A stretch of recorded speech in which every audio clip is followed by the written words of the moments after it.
الذي كان يعمل به عمر رضي الله تعالى عنه لما كان يقول: من أين لك هذا؟ أين أولئك الذين يدخلون إلى المنصب ويتولى الولاية المعينة وهو ربما لا يملك إلا شقة صغيرة، فإذا به يبني برجا ويملك أرضا ويركب سيارة فارهة وله أرصدة في داخل البلاد وفي خارجها. والله عز وجل يقول: ومن يغلل يأتي بما غل يوم القيامة.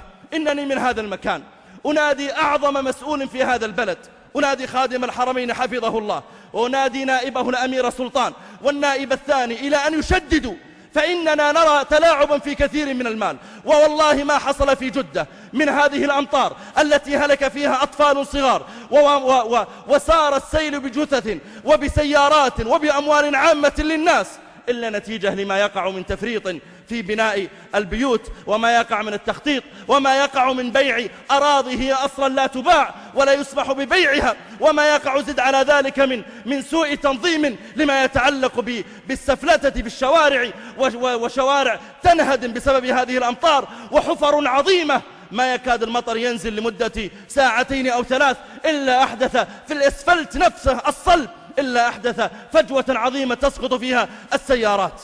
من الذي حسب هؤلاء؟ من الذي قام عليهم أثناء عملهم؟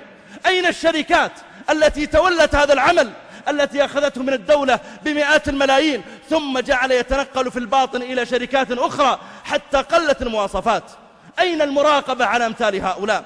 أنا لا أشك في خادم الحرمين وفي صدقه وفي حرصه، لكنه ينبغي أن يشدد على من يتولون هذه الأمور. والله لقد سئمنا وسئم العباد والبلاد من تعيين مسؤولين يقولون ما لا يفعلون، بل لا يسألون عما يفعلون. والنبي صلى الله عليه وسلم يقول: لن تزول قدم عبد يوم القيامة حتى يسأل عن 4، وذكر منها وعن ماله من أين اكتسبه وفيما أنفقه.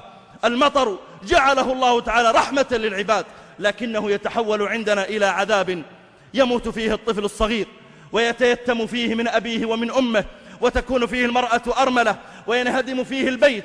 أقوام اشتروا البيوت، المساكين اشتروها بأقساط تمتد إلى 25 سنة، فإذا بيته ينهدم أمامه يجمع دم قلبه ليشتري أرضا ليعمرها لأولاده يعيشون فيها من بعده، فإذا هذه الأرض لا تساوي اليوم فلسا لأنها مجرى من مجاري السيل. مدينة جدة مدينة قديمة من قبل النبي صلى الله عليه وسلم، كيف لم يستطع خلال هذه السنين أن يقوم عليها من يصرفها تصريفا تاما؟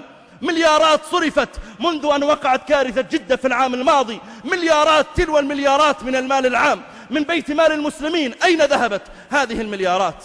مشاريع وعد بأن تنشأ ومع ذلك لم تنشأ، وعود قاطعة ومع ذلك لم تنفذ.